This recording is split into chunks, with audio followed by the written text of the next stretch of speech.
Happy holidays! It's the holiday season. Christmas is right around the corner. But for many of us here at LMU, the semester feels far from over. So whether you're looking to unwind after a long day of studying for finals, or just trying to get into the spirit on a campus with no seasons whatsoever, here are 3 holiday cocktails that you can make at home to keep your spirits high and your tidings merry. Just a quick disclaimer before we begin. LMU is not a dry campus, so if you're over the age of 21, feel free to follow along, spirits and all. However, policy states that if you are in the company of anyone under the age of 21, alcohol is not permitted in student residences, so please keep this in mind. But don't worry, because I'll also be showing you how to make some non-alcoholic mocktails for those who are looking to steer clear of the hard stuff. So the first drink we're going to make tonight is a variation on a dark and stormy that I'm calling a Blizzard on the Bluff. We're going to start with an ounce of cranberry juice. Follow that up with half an ounce of lime juice.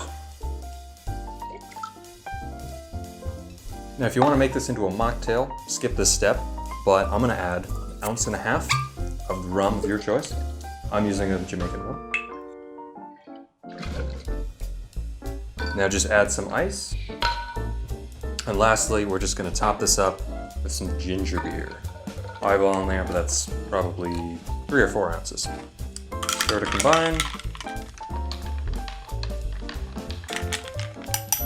And lastly, this is totally optional, but if you want to garnish this with some mint and a couple cranberries, looks kind of like a sprig of holly. All right, and that right there is a Blizzard on the Bluff. Cheers. Ooh, got that sort of ginger spice tart from the cranberry and the lime, but still plenty sweet. That's just a really well balanced drink.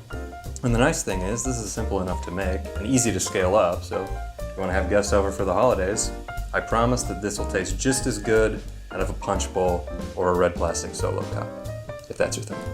Next up, we're going to be tackling a real holiday staple, homemade eggnog. Now this is a busy time for all of us, and there's nothing wrong with going and getting some store-bought eggnog and just throwing a little something in that. And to prove my point, it's hard to go wrong with a little coconut nog and some rum. This is a great option for those at home who might be vegan or just might not be comfortable drinking raw egg, which, understandable.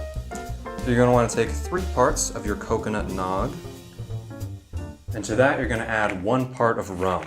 Now, I'm going off on a limb here, taking a little bit of a risk, don't know if this is going to work, but I'm going to use a little bit of cachaça, which is a Brazilian spirit, distilled from sugarcane, basically rum, and I think it should go pretty nicely here, but remains to be seen. Give that a stir. Without further ado, cachaça coconut eggnog.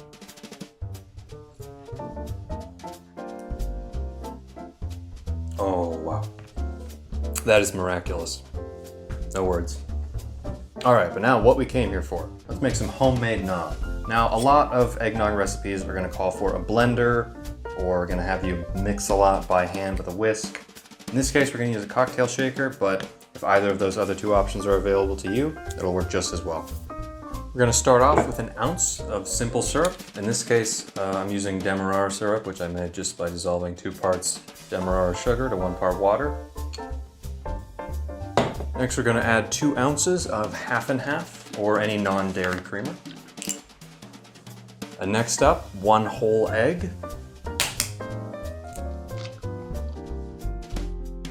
Now, if you're looking to make non-alcoholic eggnog, this is where you're going to want to stop. Otherwise, it's really hard to mess this up.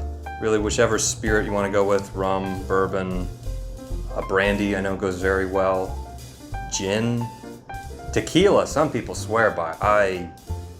I don't understand, but to each their own.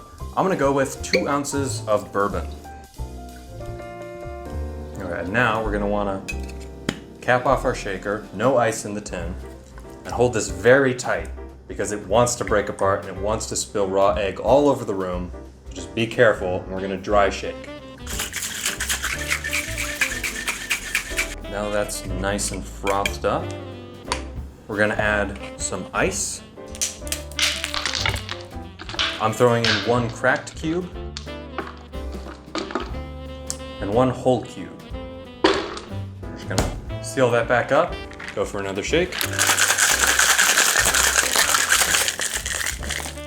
Now take your glassware, and we're just going to strain this into the glass. And what you're left with is some nice, delicious homemade eggnog. Cheers.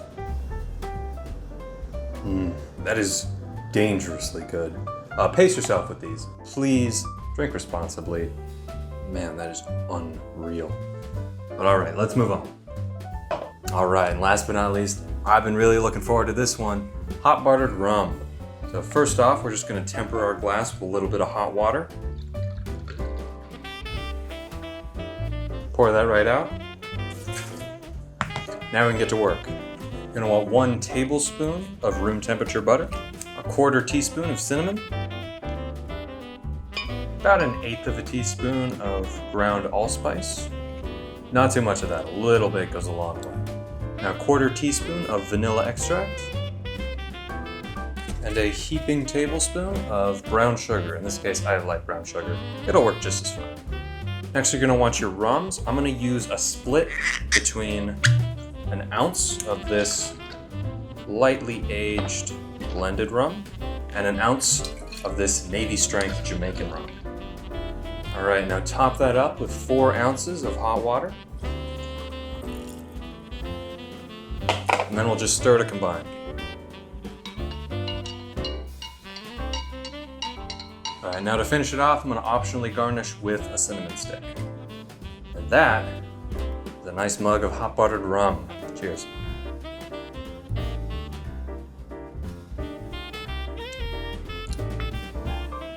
Oh, it's like drinking banana bread. I love that. If you like baking spices at all, you're gonna love this. I mean, really fantastic stuff. If you're gonna make anything from this video, let it be this.